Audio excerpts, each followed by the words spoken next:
What's going on, guys? Today I want to talk about an article that Mark Zuckerberg published recently on his Facebook profile. Well, if he doesn't post stuff on his profile, who would, right? Which is called Building Global Community. Building Global Community. That sounds like a product to me. Global Community. Otherwise it would be Building a Global Community or Building Global Communities. It's not a product. It's his vision.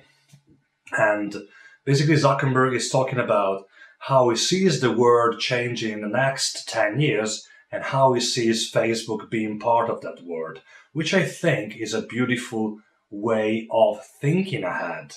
And it provides people with a vision. Now, quoting from his article, Zuckerberg said, "We always overestimate what we can do in the next 2 years, and we underestimate what we can do in 10 years. Let's bring this into the political realm. Why are governments, let's say, political institutions in Europe failing to get a hold on people's trust? It's the lack of vision. People, in general, want it all and want it now. People voted for Brexit, and the day after the referendum, what is the European Union was the most searched thing on Google. Now, that was because of lack of vision. And how can we communicate vision? How can we infer trust into people? Well, I'm not going to tell you that, but I can tell you that digital companies, big data companies that have a vision on the long term are inferring trust into people. Look at Tesla, look at Google, look at Facebook itself. Let me quote from another article that I read recently from a local digital influencer I particularly appreciate. I love his writing. He's Dan Sobowitz.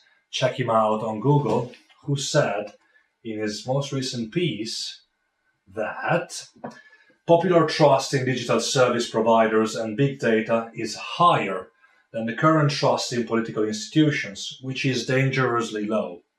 Sometimes even higher than our trust in our own cognitive ability.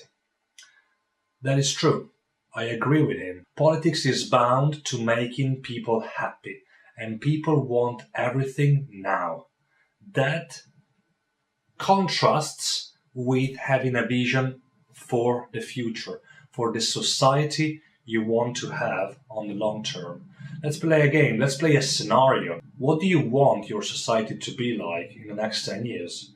Basically, how these companies work, so what they want to achieve in 10 years, they imagine that, and then they play the scenario backwards. Politics is now failing, in Europe for sure, and this is causing the current rise in populism.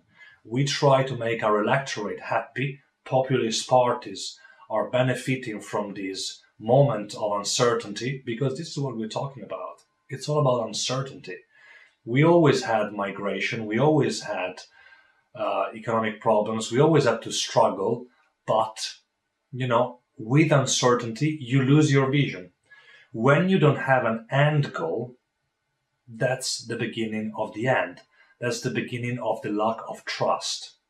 Now, I think Zuckerberg, even though Facebook is under the radar for a number of things lately, like the ways they use personal data and so on, well, that's not the topic at stake here, but that's having a vision. That's being a visionary. We need politics to have a vision. We need politics to provide us the trust that the society we want to live in the next 10 years is there. And it's crazy to think that digital companies are doing this better than the people that we elect to govern us. But having said that, I wrote a short article about it. Let me know what you think on my blog. Feel free to comment on this video. I'm here and I'm happy to listen to all your feedback from all over the world. Stay tuned and keep reading and look for your own vision. Okay? Bye.